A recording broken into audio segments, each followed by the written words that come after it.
A question I often get from my clients following the portfolio diet to lower their LDL cholesterol is, Chung, I have high uric acid. Can I eat soy foods and beans? Are they not high in purines? In this video, we'll answer these questions and give you clarity on what foods you really should be avoiding if you have high uric acid. Hi, I'm Chung, an accredited nutritionist with a master's in nutritional sciences, here to share with you the latest evidence-based findings on healthy eating and living. Before we dive into foods, let's understand what causes gout.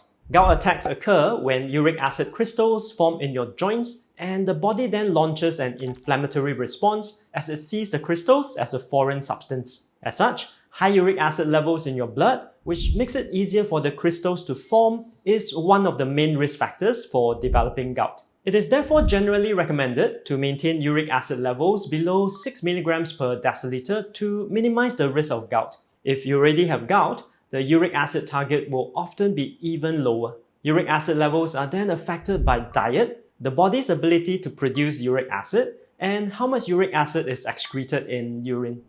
Let's start with the first question, which is, do all high purine foods increase uric acid and the risk of gout? The answer is, it depends on the source of the purines. And this brings us to the biggest misconception, that is, soy foods and legumes cause gout. The Singapore Chinese Health Study, done right here in Singapore, followed over 63,000 participants over 2 decades and found that soy foods were associated with a reduced risk of gout. The study found that participants who consumed the highest amounts of soy foods had a 14% lower risk of developing gout compared to those who ate the least amounts. The same study also found that participants who consumed the highest amounts of non-soy legumes, which basically refers to all other kinds of beans, had a 17% lower risk of developing gout. On the other hand, animal protein is consistently found to increase the risk of gout. This study of 47,000 men followed over 12 years found that highest consumption compared to lowest consumption of various meats and seafood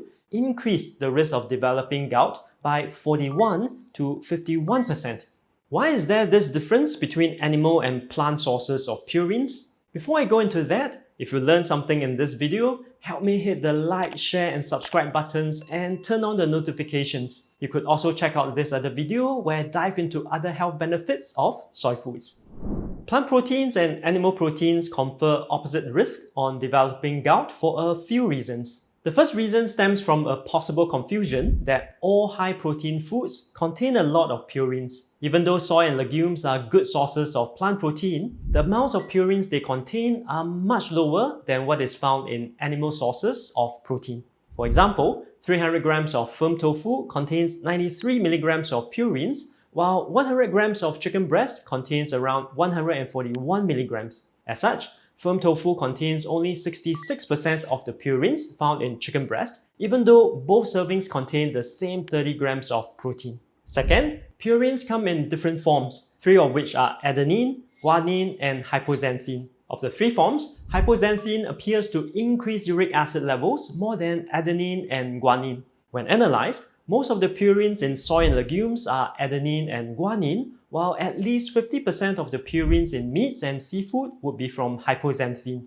Third, urine pH levels can affect uric acid excretion. When urine pH is more alkaline, which is the opposite of being acidic, more uric acid is excreted in urine. Without going into too much detail, a potential renal acid load or PREL score can be assigned to various foods to indicate whether the food creates a more alkaline or more acidic environment for our kidneys. Soy foods and legumes are very alkalizing foods, while meats are strongly acidifying foods. As such, eating more soy foods and legumes would help to make the environment around our kidneys more alkaline, which increases the excretion of uric acid, thereby lowering our uric acid levels. So, it's quite clear that if we have uric acid concerns, increasing plant proteins from soy and legumes, while decreasing animal proteins is a strategy we could follow. But what are some other foods we should definitely avoid, as well as one bonus tip on managing uric acid levels? Before I go into that, if you found this information helpful and you know someone who's avoiding soy foods or legumes because of high uric acid levels, I'm sure they'll appreciate it if you shared this video with them.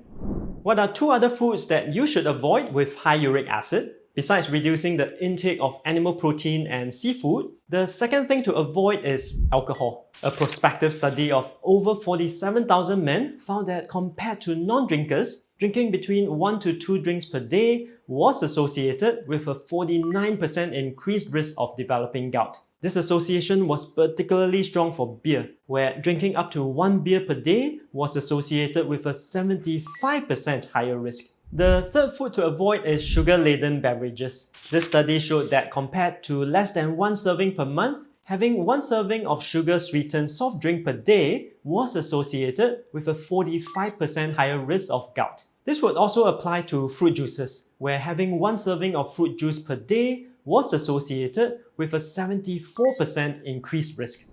Before I get to a bonus tip, putting everything together, what are 3 main categories of foods you could reduce if you are concerned with uric acid levels? Number 1, reduce the intake of meats and seafood while increasing the intake of plant proteins such as soy and legumes. Number 2, drink alcohol sparingly and enjoy an occasional drink with friends and loved ones. And number 3, avoid sugar-laden beverages including soft drinks and even fruit juices. And since you made it this far, let me know in the comments if you'd like me to make more videos on other diet-related aspects of managing uric acid, such as doing a deeper dive on the PREL score or how alcohol and added sugars affect uric acid levels. So, what's one more important thing you could do to help manage your uric acid levels? It'll be to drink more water. Hydrating adequately will help our kidneys function properly and excrete out more uric acid. For most people, aim to drink 2 liters of water each day. The adequate hydration will not only help with uric acid, but will also support your overall health.